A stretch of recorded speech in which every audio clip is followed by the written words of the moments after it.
How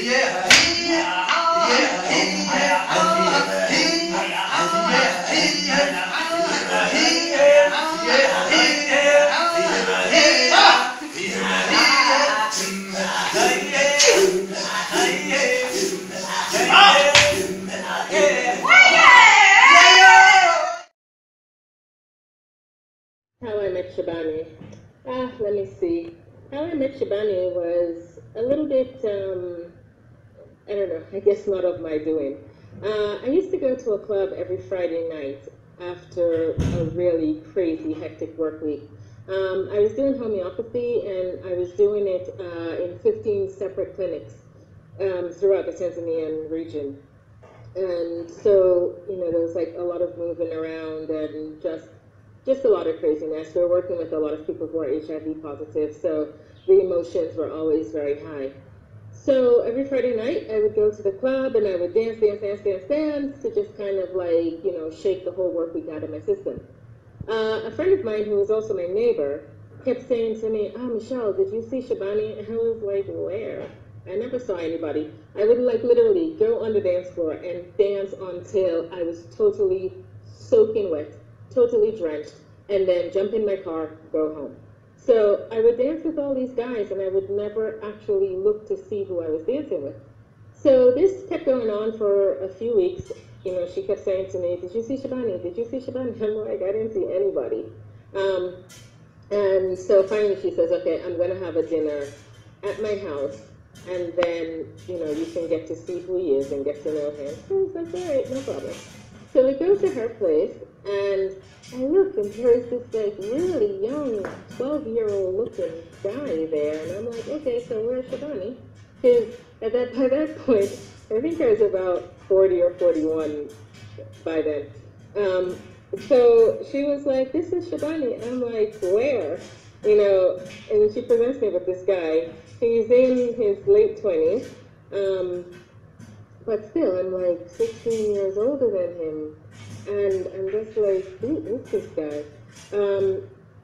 It turns out he has been watching me for a couple of weeks, and I was just like, no. So anyway, he starts to text me back and forth, how are you? How are you doing? All this, and kind of eventually it was like, okay, we'll just kind of, I'll just do this. I only had a little while left in Africa anyway by the time I met him. So I think I only had like maybe another less than a month.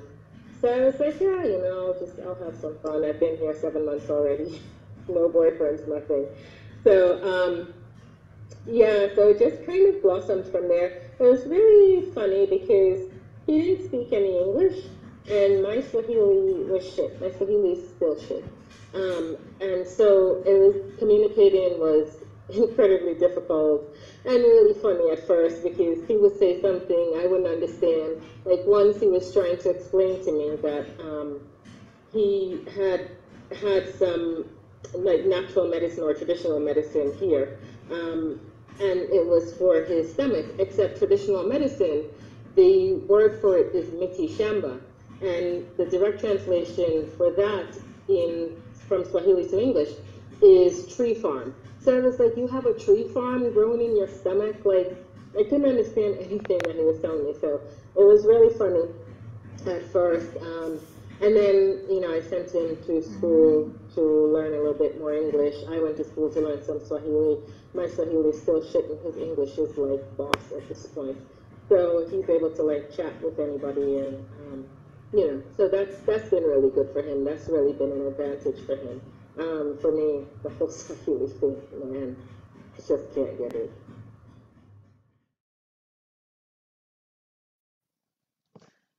Hi, it's Friday, February 19th, and I'm sick with malaria.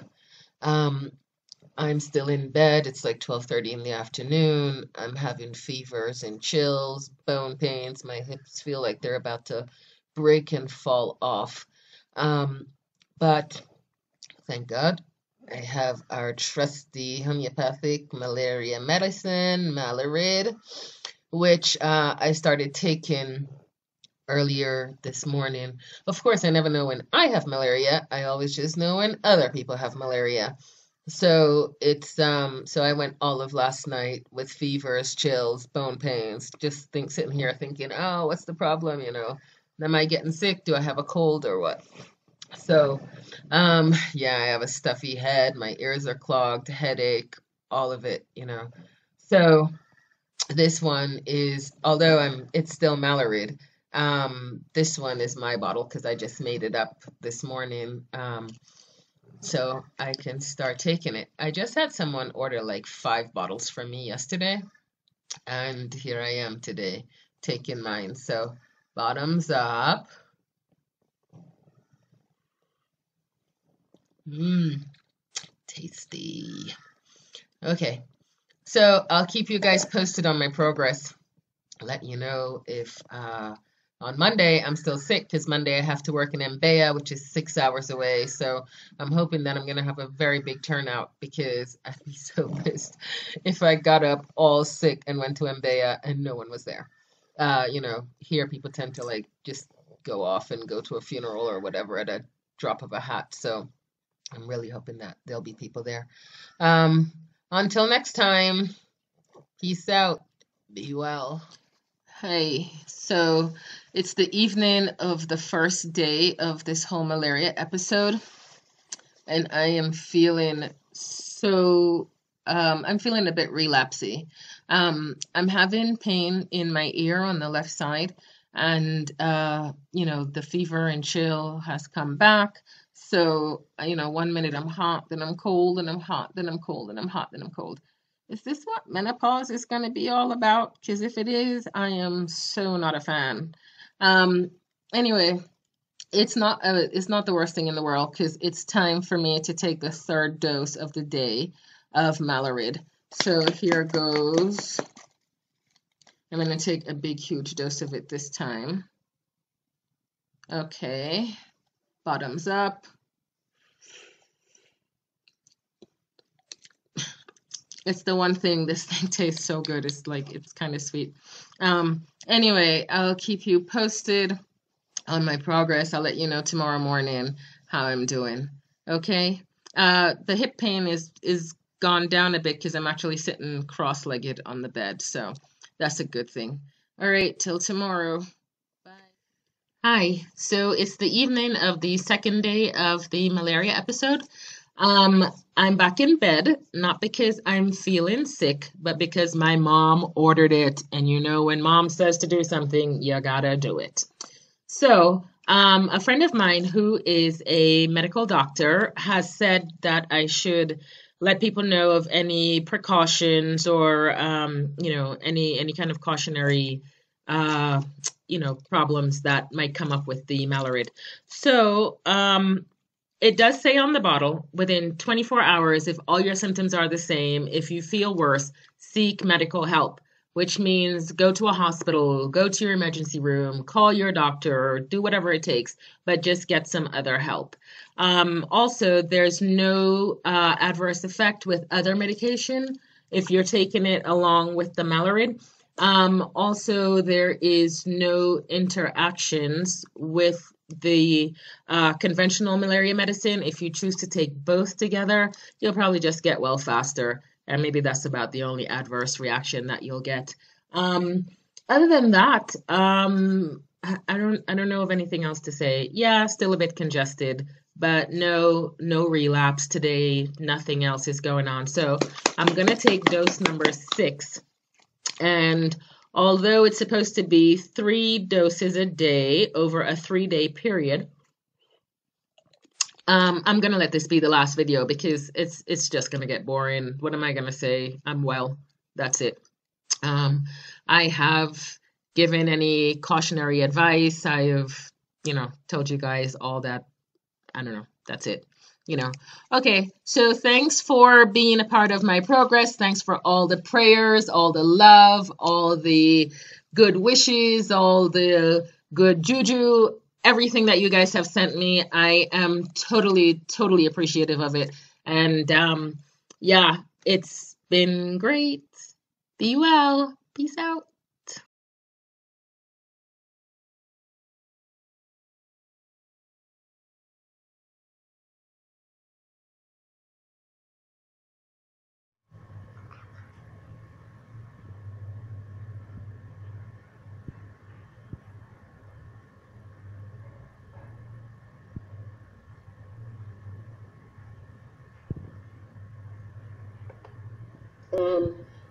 that, Zuri in Swahili means beautiful, good, love. So that's why I chose to go with that name, and that's how I feel about homeopathy. It's beautiful. It's wonderful. I absolutely love it. I can't imagine my life without homeopathy in it. So that was kind of one of the reasons why we chose that name. Um, it's, I work with a lot of HIV patients, and so the emotions are always very high. And when I, when I see them come in, and they come in and they're down and they're dragging, and things aren't going well, and maybe their ARVs aren't working, or whatever. And then you give them a homeopathic remedy, and then you see them come back the next month. They are so vibrant. You can definitely see the life coming back into them.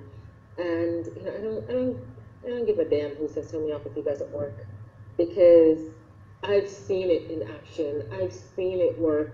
I'm amazed at it every single time that I see. Every time I see somebody come into my office and I give them a remedy and it works, and then they come back the next month and they're vibrant and they're alive, and you can see the difference in their demeanor. I just, I don't know, it really, it overwhelms me, and it fills me up with such joy. And, I've taken photos after photo after photo where, you can like visibly see that, there is something. And then they come back the next month and it's gone. And they've had this issue for, however long, and nothing has helped to change it. And then suddenly they start using homeopathy and it's changed. No one can tell me that homeopathy doesn't work. Although I'm off on a tangent here, because that's not really where I was going with this. But that was the reason behind the name Zuri, was just the overwhelm of emotions that comes up for me every single time I see homeopathy in action, every single time I see homeopathy working. And it's been really,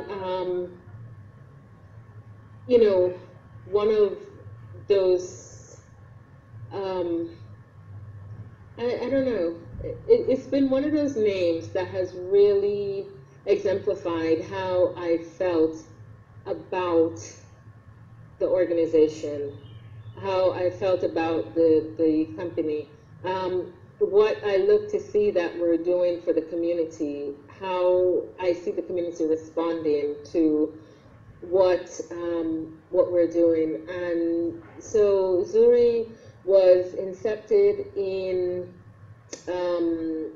2014, November 2014. No, sorry, November 2013. And so we're like 2.5 years old. We're still young. Listen, I'm the founding person, and I'm still trying to find my way. Like, founding is the exact right words for this, because I'm still trying to find my way. It's been a beautiful trip. I love homeopathy. Like I said, I can't ever see my life without homeopathy. Zuri has enriched the way that we do homeopathy, and so much more has come from it. So now, we started off with Zuri medicine and barefoot homeopathy. The Zuri medicine was the homeopathy part. Barefoot homeopathy was us going out into the communities, and it had to be specific. So it had to be a community that within a 20-kilometer radius, there was no healthcare. And so we would go into those communities, we would teach people their basic homeopathy, like incredibly acute basic homeopathy. We would follow up with them with, just for support, we would give remedies, we would teach them how to use these remedies. It was also a way for people to make their own living.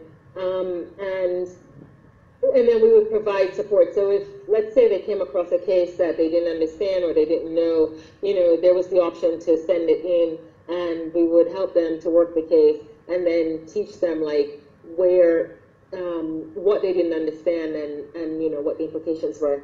But then there was always the admonition to, if you see something that you don't understand, if you see something that you can't quite figure out, send them to doctor. If it looks like it's more than an acute case, you know, send them to a hospital. You know, you can give a remedy on the way to hospital, but send them to the hospital. And so we did like very intensive, what was, you know, what would you see that you could tell that this was a dire situation? So it was always kind of an interesting piece to do. Hey, so talking about Chobane and kind of what went wrong with the two of us. He is a sweet guy, but I don't know. For me, he just wasn't motivated enough. Like, I have a business, I'm running a business, I'm in a strange country. I don't know the language, I don't know. I have bugs falling on. My feelings about being alone in Africa. Um, it's, Africa is intense. Let's say that. Let's start there. Africa is definitely intense. Being here by myself has really, I don't know. It's really pushed me to think about like self-sufficiency and you know just knowing that like some days it's hard. Like coming home and there's no one here that I can talk to. There's no one here that I can share like what my day has been like with. You know, sometimes that's like really hard. Like I'm in the house and literally I'm the only person in the house, you know, so it's just really, it's quiet. And yeah, so sometimes like, you know, it can be a bit lonely. And lonely isn't really the word that I want to use because like I'm alone, but like if I really wanted to, I could go out and interact more in the community, which I do sometimes. Like I went out the other night and had like game night with some friends, and that was like really cool. But again, it's my choice to do stuff like that. But I guess more what I'm thinking about is like having somebody to come home to, like having somebody to talk to, someone to say, you know, no fucking patient showed up at clinic again today. Or, oh my God, I was so overwhelmed by patients.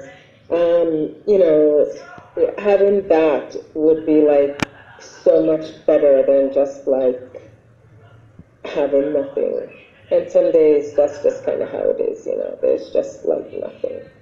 Um, I loved it last year when Ian was here. Ian spent a full year with me. And we traveled around and we did stuff and, you know, we hung out and we talked and we argued and we, you know, his views are like so different than mine, like on vaccines, on medicine, on just everything. But it was good because, I mean, having somebody with an opposing view, it kind of strengthens your argument as to why you think about things in, you know, whatever way. But it also gives you some insight as to what else there is, you know, or like insight into their way of thinking. And so, you know, at least have that, like where here, like even in trying to talk to Chobane, like he doesn't have that concept, like that level of critical thinking to really be able to, you know, have any kind of proper conversation around a subject. So I don't know, it can be a bit.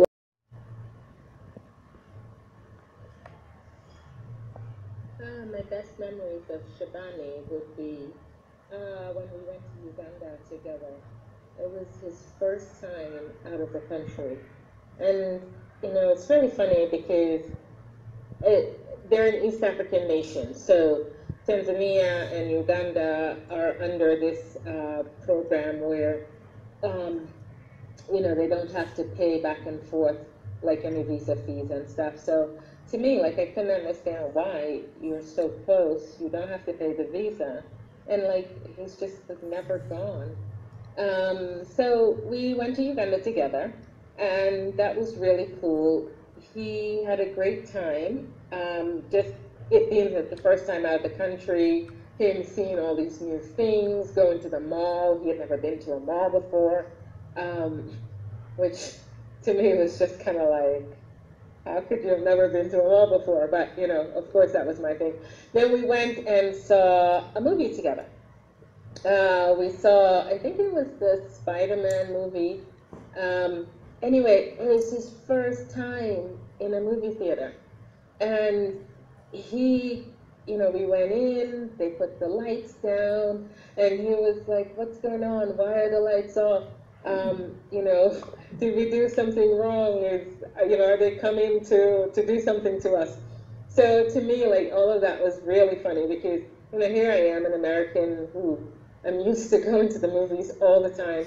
And even like when I was a little girl growing up in Jamaica, we always went to the movies. We had 2 movie theaters. So to me, to see somebody at the movies for the very first time in their life and they're an adult, I was just like, wow, this is kind of crazy. So it was really funny. Just to watch him, not really funny, but it was like just really wow to watch him with this kind of experience, just really in awe of sitting in a room. You know, I wanted him to see a 3D movie because I thought like that would be like even more interesting for him. But at the time, the 3D movie was sold out. But it was just like, wow, you know, sitting in a movie theater, someone seeing a movie for the very first time, their reaction to just everything on the screen. And it was, for me, it was amazing in the sense that you just don't see this every day. I can't even think like how, like what to say made it amazing because, you know, I don't know, it's like taking your kid to the movie for the first time and your kid just going like, you know, batshit crazy because, wow, you know, it's a movie, it's, everything is huge, everything is loud, and, you know, they're sitting in the dark. So I guess that's kind of how I felt about that.